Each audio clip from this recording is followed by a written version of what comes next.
Anyway, yeah, we both came up with. Well, we didn't come up with. We both came up across with a story this out of the ether. Yeah, it happened when we thought about it. We invented it in our dreams. In our dreams, yeah.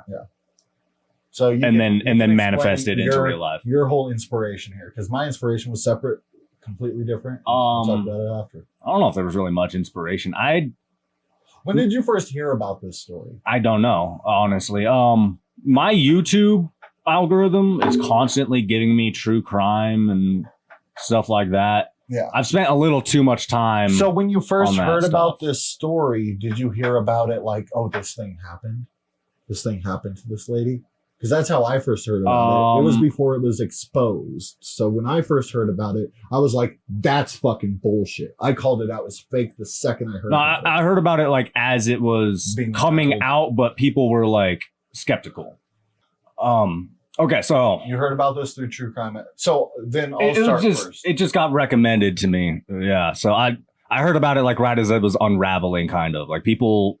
Nothing came out about it. Well, actually, I think the police had some information, like kind of exposing it. Yeah, they were onto her. The first story that came out after the initial story was the police being like, "We're skeptical of this," you know. But we should probably say her name. Yeah. So this is Carly Russell, and the way I heard about it was there were actual news reports when she was kidnapped.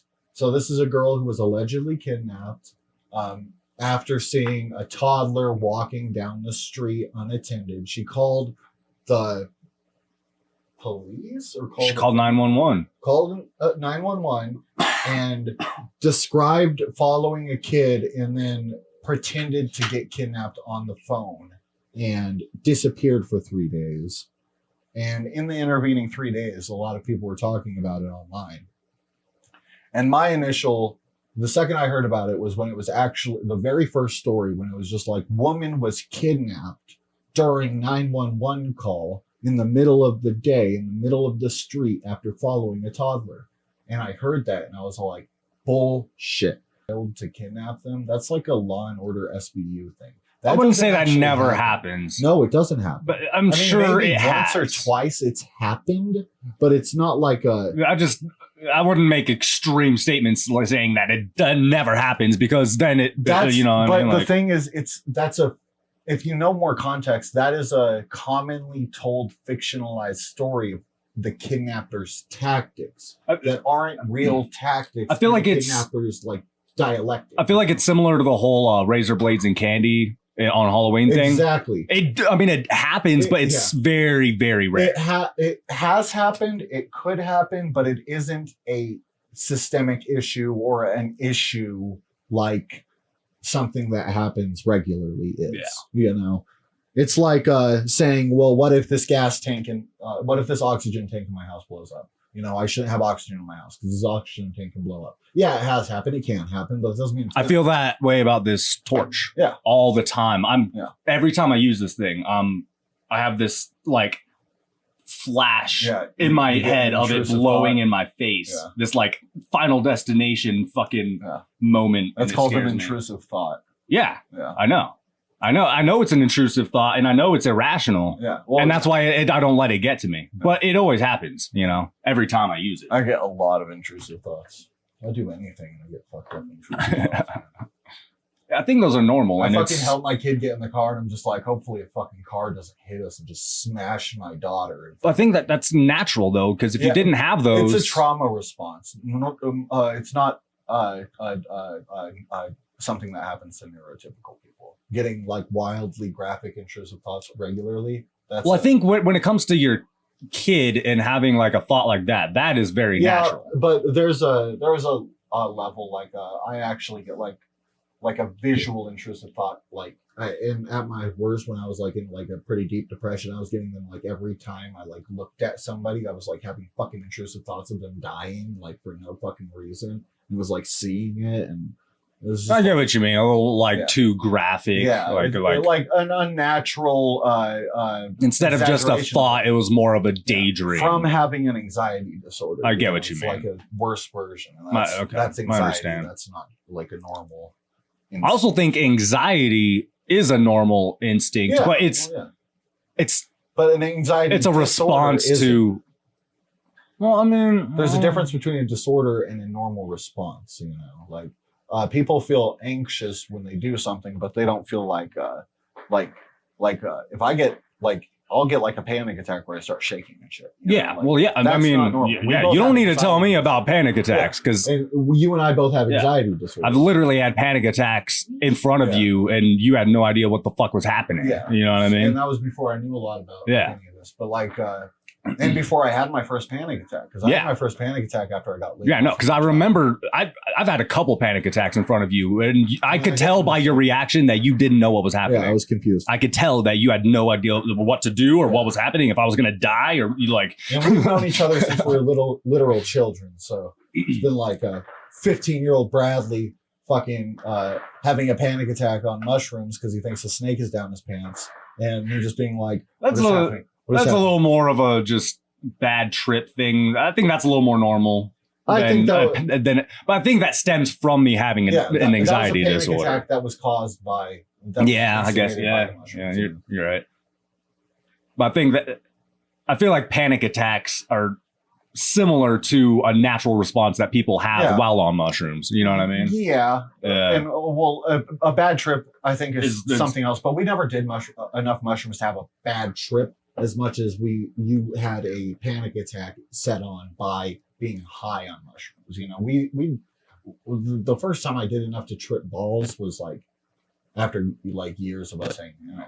Like I remember like the most I've ever done is like 6 grams at once, and I was fucking gone. I can totally see someone having a bad trip because it's like you're in a different fucking place when you get high enough. Yeah, but like we also have panic disorders that can be caused by just, something goes a little bit wrong. I used to have panic attacks from weed too. I had to quit. I don't know if you remember that. I had to quit for like a couple months because every time I would come over to your house, I would take one hit and then I'd have a fucking panic attack. And after like 4 or 5 times, I was like, okay, this is not a coincidence. Like I can't smoke weed anymore. We narrowed it down to the weed. Yeah. And eventually I was able to start smoking again, which is nice. And I've been smoking since, but yeah, I mean, it happens. Yeah.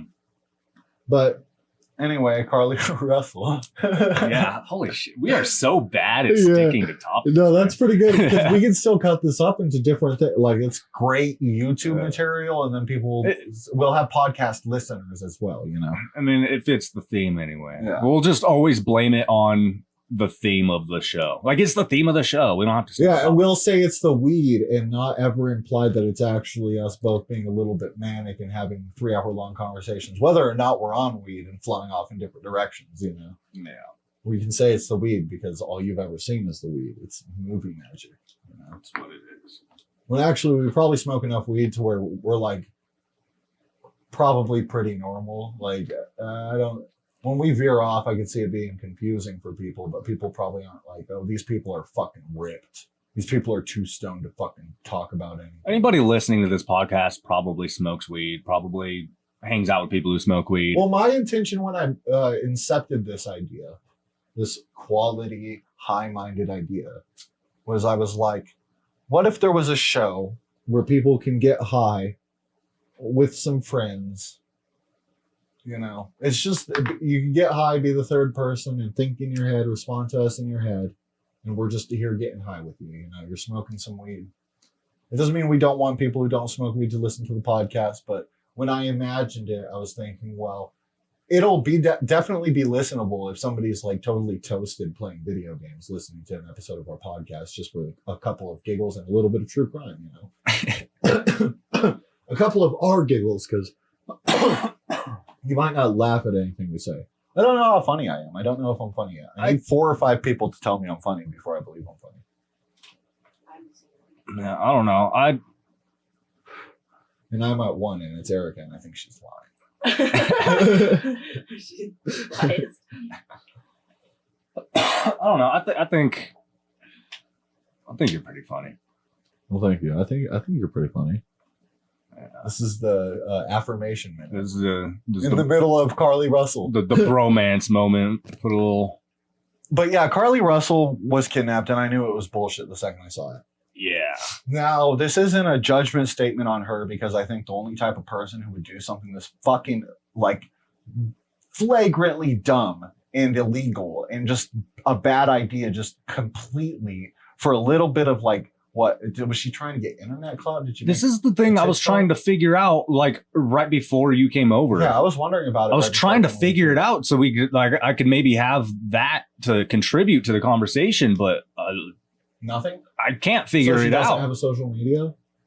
Because if she doesn't have a social media, then that's pure just like. Well, I didn't look up her social media. I was just kind of looking at like on Google and like on YouTube to see like what's come out, to see like, because the video you linked that we can watch here in a second. Yeah, it's a report. It's like the last thing I want to show. Yeah, exactly.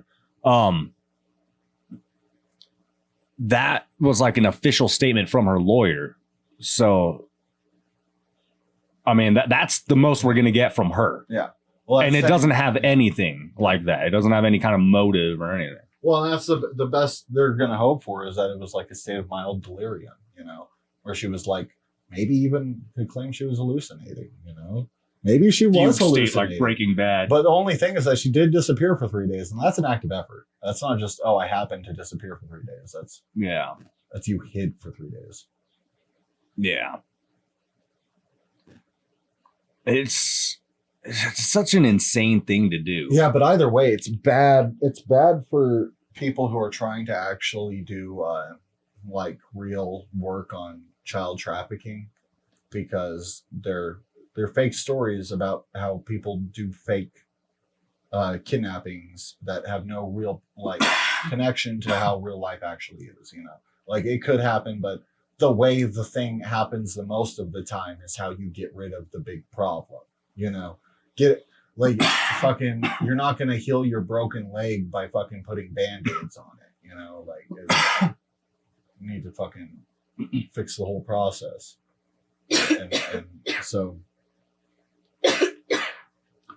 so these fucking bullshit stories, they make the smallest things seem like the bigger things. Like there are people who go out and they're planning to kidnap your wives and daughters with fucking stranded children. You know, many people aren't going to want to pick up stranded children because they didn't follow through on this story. They're going to assume that stranded children are like a ploy to get kidnapped. That's a really good point, that like how this could actually harm children in the future who would need help, but you've got some fucking dumbass who's afraid of the child because they think that the child is going to lead them into a death trap. Yeah. And that's what, like, it's officially cemented in at least like hundreds of thousands of people's minds now, because people don't follow through on news stories that completely like we do, you know. Like we hear about this and we're like, we have to know the ending. You're a true crime guy. I'm a big I have ambitions of being a journalist on some level. So when I hear about this, I'm like, okay, I want to know the actual true ending to it. And so we have that. Do you have any last words before we show it?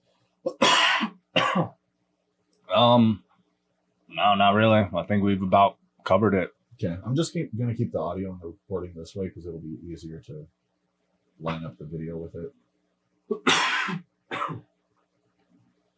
Was it playing out loud? It'll be playing out loud. I think that was a bad idea last time we did the other thing. We basically said fuck the headphones this episode. Yeah. Well, because we don't need them. We talked about how we were just doing it to look like we were podcasting, and I'd rather wear my hat. Yeah. Okay. It was early this afternoon. Then I received an email stating that a statement was being provided by him on her behalf. Mr. Anthony asked that I read the statement in its entirety, which I will do now. My client has given me permission to make the following statement on her behalf. There was no kidnapping on Thursday, July 13th, 2023. My client did not see a baby on the side of the road. My client did not leave the Hoover area when she was identified as a missing person. My client did not have any help in this incident. This was a single act done by herself.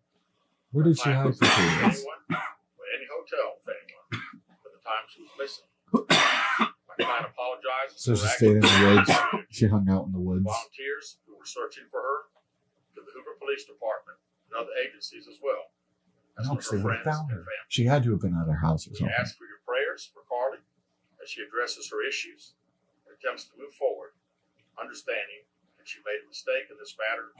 Carly, again, ask for your forgiveness. It's a hell of a mistake. Yeah, that's not a mistake. That's intentionally creating misinformation.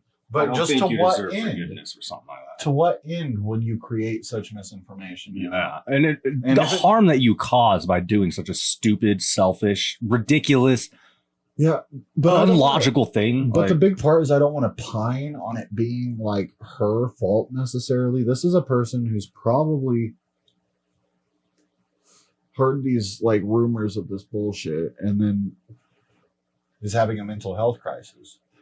The problem is we don't have any like systems to counteract something like that. You know, like the president isn't gonna do like a press thing being like, many of you may have heard about this event, but just be aware that this is a very small thing that is unlikely to happen.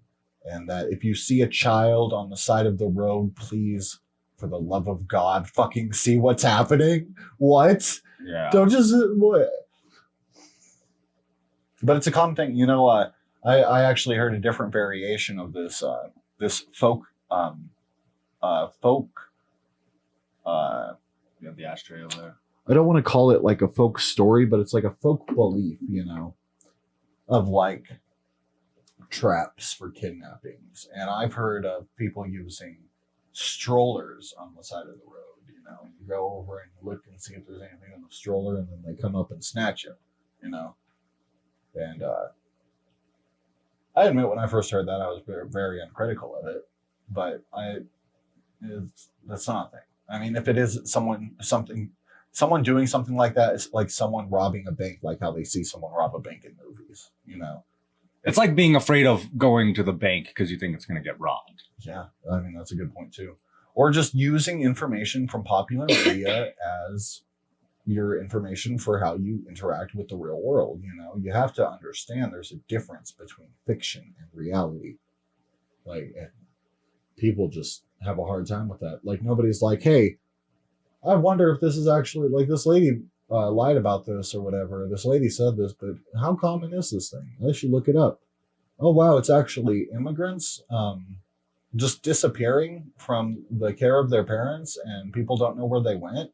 Is most kids trafficked in America, and we can't keep track of them because we fail to acknowledge them as people when they enter the country. So there's no good tracking on them, basically creating a child factory for anybody who wants to fucking send children across the country. And not to mention there were actually like reports, and this is beyond the kids just disappearing. There are kids being sent to foster homes just all across the country from the camps on the border, and there's no tracking where they went to or whose parents they were or where they come from, which is fucking ultimately this is people being worried that their bubbles are being infiltrated. You know, it's not really worrying about like the wider issue of like what kidnappings are and how many kidnappings happen to which people. It's about if this kidnapping is going to happen to me, because I should be comfortable walking down my suburban street, going on a jog. And if I see a kid, I should be able to be like, hey, are you okay, youngster? You know, without getting grabbed up. And in this world where I can't do that, oh, it makes me so upset and so reactionary and so scared of other people. And it makes it impossible to build community, or like even on the level where you're afraid to help people because you think you're going to get hurt. You know, it's just, it's a minority of situations. It's important to have that in the back of your mind. Yeah. I want to make that clear. Yeah. Don't just like willy-nilly help people out on the side of the road or something, but yeah, you shouldn't be afraid of helping people or interacting with other people because of the minority situation where they might have malicious intent. Yeah. Because most people, believe it or not, are actually decent. Like, you know, we all have our faults, but most of us are not evil. Yeah. And don't want to hurt other people. Well, and Like- a lot of things just don't happen the way you hear about them. Like the most interesting way you hear about something isn't usually the way it's commonly done, you know, in the real world. Yeah. Like it sort of also, it's tangential to like, there was a whole big thing in, I think, the early 2000s about hitchhikers and how they're like dangerous and can kill you, and never pick up a hitchhiker and shit like that. And at the same time, there have been serial killers caught since then And that were picking up hitchhikers. They weren't the hitchhikers. They were picking up hitchhikers because guess what? It's easier to kill someone hitchhiking than it is to kill someone driving their Mazda down the street, you know? And that's how it actually happens, is people who are more vulnerable and have less like access are the ones who get fucking murdered, and the ones who murders don't get solved because nobody gives a shit. You know? that being said, if you're gonna pick up a hitchhiker, definitely be cautious. Yeah.